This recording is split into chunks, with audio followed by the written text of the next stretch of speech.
you're on this reserve, you're alone. There's nobody else here. You are totally secluded. You're driving in these riverine areas, which, I mean, it looks like time forgot it here. In South Africa, yellowfish has always been treated like almost like it's just like a fish that's there in the rivers to be caught, and there's a certain way of fishing for them. People realize that if you put that fish in pristine environment, it is an awesome fishing experience. If you think of yellowfish, you think of nymphing, this boring style of fishing. And when you come here, you have this amazing, basically trout fishing that you do, and the water lends itself to that sort of commitment or inspires you to fish that style.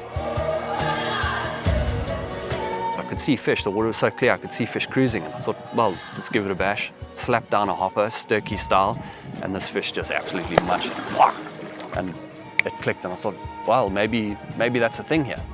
And it proceeded to go for that day. It absolutely just went off the wall. I caught like 50 fish on a hopper, sight fished all of them.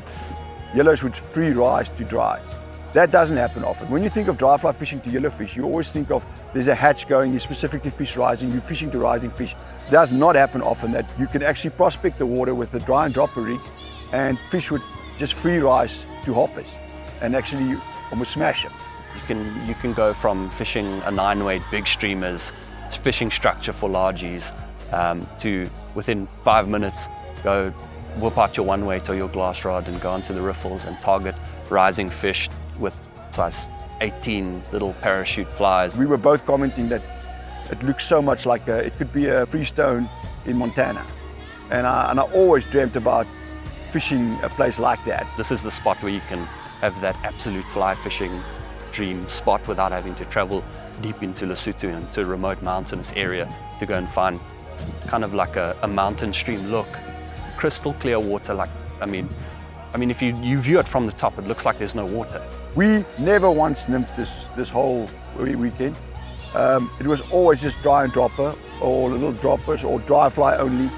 There was no need for it. But we've had hatches that to some of us went unnoticed, but and they turn onto the hatch like they do everywhere else. They were on a brewing olive hatch in the evenings because it's just turning into spring now. And when they turned on, it was as glorious fishing.